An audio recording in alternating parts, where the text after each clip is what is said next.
Yaqin atrofda bo'lgan ish oldingi jumada o'zi aytib beramiz dedik, vaqt bo'lmaganligi uchun bu jumaga surildi. Qaysi qabriston, qaysi manzilda bo'lganini aytmaymiz. Bizning huzurimizga oldingi jumada bir kishi keldida bir narsani ming hijolat bilan ko'rinishlardan ham o'zi masalar yaxshi emas ekan, bir qabristonda go'rkov bo'lib ishlar ekanlar.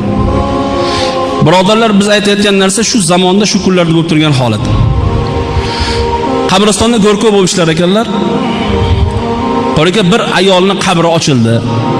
Farzandi vafot etdi. Shu farzandini shu qabrga qo'ymoqchi bo'lishdi.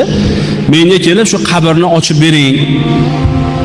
Onamlarni, mana shu onalarni qabriga qo'yaman deb aytdilar. Xo'p dedimda, qabrni ko'lab ochib qarasamki, tandirni qabrni ichi xuddi tandirga olov yoqilganda qanday kul bo'lib ketadi qorayib. Xuddi shunday bo'lib turibdi.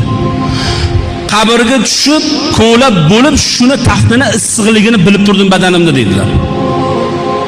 Hozir shu kunda bo'lib turgan holat. Tandirni yoqsangiz, ichi kuyib, qorayib, tushib kul, qabri ichi kul deydi. Shundan tutsam oyog'im kulga tushdi deyapti.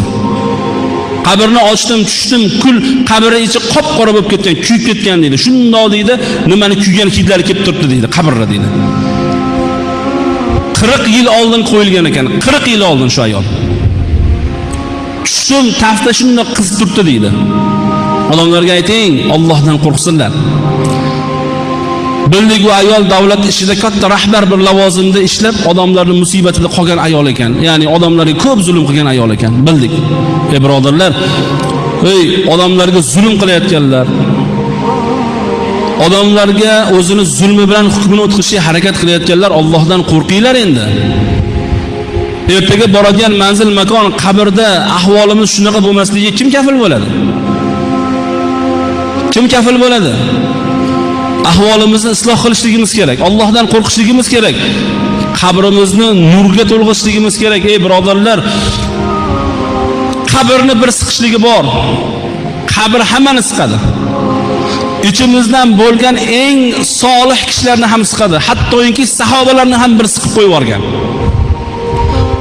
O'sha siqqanida qo'rg'alarimiz bir-biriga qiyishgandan onamiz bizni endi tug'ilganda emizgan suti og'zimizga buloq bo'lib keladi. Og'riqlik kuchliligidan. Sizlar birovni haqqini yeyotganlar, odamlarga zulm qilayotganlar, odamlarning obro'sini to'kayotganlar, musulmonlarning aybi nuqsonlarini qidirib yurganlar. Sizlar ertaga nima qilasizlar? Ahvolinglar nima bo'ladi? Va bu dunyoda o'lmayman, bu dunyodan ketmaydigan biron kishini ko'rganmisizlar? Bironta odam bormi? Biron odam inkor